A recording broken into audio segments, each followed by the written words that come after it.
Hello,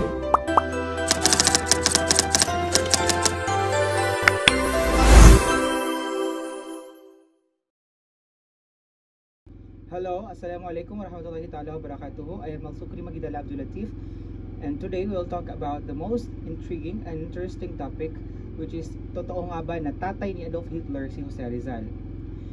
This is my requirement in my subject or my course, JEC 109, the works and life of Jose Rizal. So ngayon, we will analyze the post in social media, particularly in YouTube, talking about the topic na totoo nga ba na tatay ni Adolf Hitler si Jose Rizal.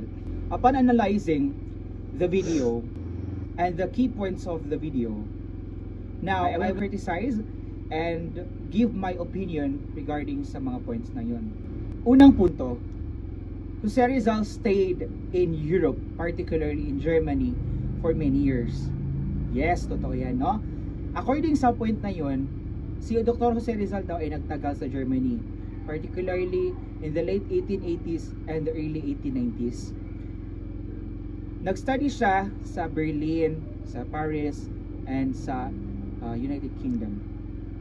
Pero, sabi din nila, maaari sa mga taong yon, particularly in the 1880s or in the 1890s, no, may napit siyang babae, namely Clara Pulse. Itong si Clara Pulse ay nangyari ding nanay siya ni Adolf Hitler. Ang argument nila, since nagtagal si Dr. Jose Rizal sa Germany, may posibilidad daw na nag-meet sila ni Clara Pulse kasi nasa iisang city daw sila. And kilala din si Dr. Jose Rizal bilang womanizer or babaero. Pero in a decent way, I will say na he is a ladies man. No? Sikat siya sa mga babae kasi nga pogi siya at matalino. So may posibilidad daw na nag-meet si Clara at si Dr. Jose Rizal kasi daw yung story nila about sa nawalang crystal pin ni Dr. Jose Rizal na nakuha ng maid na si Clara Pulse daw yon, at binigay niya or binalit niya kay Jose Rizal at nag-meet sila at yon, naging in a relationship sila and nag-flirt sila and boom, Adolf Hitler. So yun yung ano nila, argument nila, no, na nag-meet sila, nag-flirt sila at nanganak sila na si Adolf Hitler daw yun. Pero I have a question. According to the historian, real and credible historians, no, hindi daw maaari na nag-meet si Clara at si Dr. Jose Rizal. Bakit? Kasi according sa kanila, si Clara Pulse ay dumating sa city kung naroon si Dr. Jose Rizal sa taong 1889. At 1889 doon pinanganak si Adolf Hitler, no? At questionable siya. Kung kakarating pa lang niya sa city na yon ng 1889, paano sila nag-meet ni Dr. Jose Rizal? It means it is a flimsy justification at hindi niya na-justify talaga na anak ni Dr. Jose Rizal si Adolf Hitler because of the timeline. Mali ang timeline, mali ang years na nabanggit. At yung mga years na binanggit sa video na yun, there's a possibility din na mali ito kasi yung source nila or hindi nila in-indicate kung saan nila nakuha yung source. Therefore, hindi credible at hindi justifiable ang kanilang claim or argument. Second argument, similarities in physical features, no? Scientifically and biologically naman ang explanation nito. Kasi nga daw, si Dr. Jose Rizal at si Adolf Hitler, may similarities sila in terms of physical feature. So may similarities sila daw sa mata, sa ilong, at sa physical expressions, no? Yung ilong daw at sa mata ni Dr. Jose Rizal at Adolf Hitler ay magkapareho. Pero for me ha, hindi ibig sabihin ay anak mo na or tatay mo ng isang tao na may pagkapareho kayo sa physical appearance. Kasi nga, we experience that in our everyday life. Meron tayong mga nakakasalumuhan na magkapareho ang itsura pero hindi talaga sila magkamag-anak. Wala silang connection. And possible din na ganyan ang nangyari kay Adolf Hitler and Dr. Jose Rizal. Totoo na may pagkapareho sila. Even me, tinignan ko ang pictures nila at may pagkapareho sila. Pero hindi ibig sabihin nun na ay magka-relative sila or mag-ama sila. Kasi even sa ating ngayon, sa ating everyday na pamumuhay, meron tayong nakakita at nakakasalamuha na magkapareho ang kanilang mga mukha pero hindi sila magkamag-anak. So walang justification, yung justification na yun or argument na yun na nagsasabi na physical appearance is justifiable to say na may connection si Adolf Hitler and Dr. Jose Rizal, for me is not.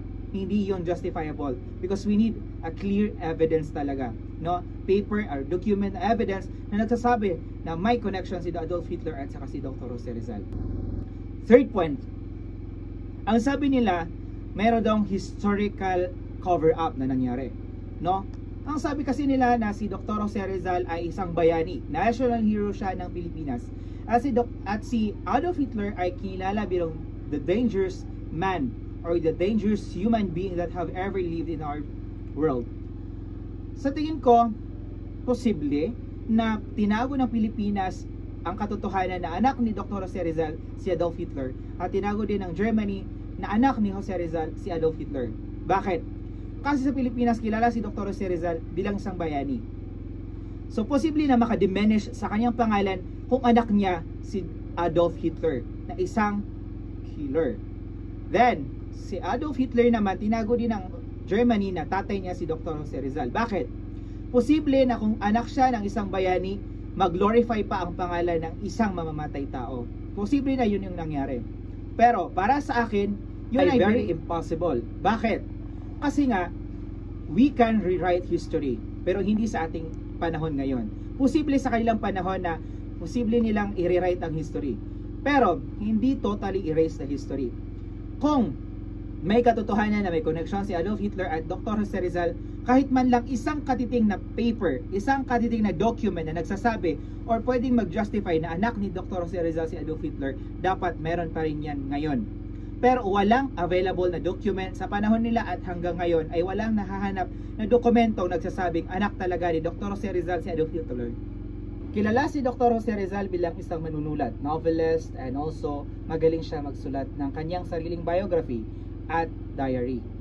Si Dr. Jose Rizal ay documented, well documented ang kanyang mga buhay, ang kanyang mga nakilala, ang kanyang mga napuntahan at kanyang nagawa.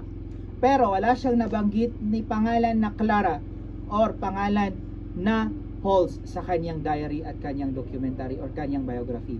Walang nabanggit na pakikisalamuha sa isang babae sa kanyang pananatili sa Germany.